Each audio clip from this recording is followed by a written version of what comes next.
సింహరాశి వారికి కాస్త అదృష్ట యోగాలు కనపడుతున్నాయి. అదేమిటండి, అందరూ అష్టమ శని అని చెప్పి అన్నారు. ఇదే ఇటువంటివి కాస్త జాగ్రత్తగా మనం ఆలోచిస్తేనే మంచిది. అష్టమ స్థానంలో ఏ గ్రహాలు ఉన్నాయి ఒకసారి చెప్పండి నాకు. శుక్రుడు ఉచ్చస్థితి, అలాగే రవి అష్టమంలో ఉన్నాడు. రాశ్యాధిపతి రవి అష్టమంలో శుభక్షేత్రం ఉన్నాడుగా, అది మంచిదేగా. శుక్రుడు ఉచ్చస్థితిలో పొందుకున్నాడుగా. బుధుడు కూడా నిజం చెప్పాలంటే బుధుడు రవితో మంచివాడు, బుధ స్థానం మంచిది కాదు, నీచ స్థానం. అంతే ఇంకోటి ఏం లేదుగా. అంటే ఇక్కడ కేవలం రాహు మరియు శని రెండు గ్రహాలు కూడా అక్కడ ఉన్నాయి. కొద్ది రోజుల్లో మీకు రాహు కూడా కుంభంలోకి ప్రయాణం సంచారం వెళ్ళిపోతాడు. అంటే అక్కడ అష్టమంలో రాహు కూడా ఉన్నాడు, సప్తమంలో ఉంటాడు. మరి ఇక టెన్షన్ ఏముంది మీకు అంటే చిన్న చిన్న ఆటంకాలు పొందుకునే అవకాశం ఉంది. అష్టమ శని ఒక్కొక్కసారి మనకి నష్టాన్నే కలిగిస్తాడు. అటువంటి నష్టం అనేది మనం పూడ్చుకోగలిగే అవకాశం ఉంటుంది.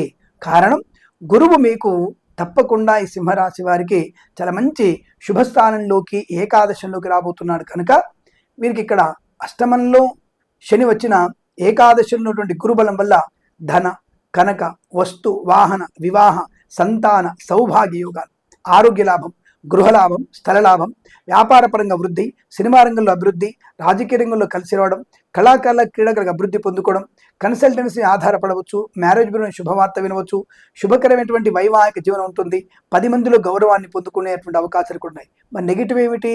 వచ్చిన ధనం నిలబెట్టుకోలేకపోవడం, అలుపులతో సమావేశాలు, అల్పమైన పనులు చేయడం, మద్యపాన సేవన చేయడం, వాహన ప్రమాదాన్ని కొని తెచ్చుకోవడం, లేనిపోని వ్యక్తులకి ధనం అప్పుగా ఇవ్వడం, ఇవన్నీ కూడా మీకు నష్టాన్ని కలిగిస్తాయి.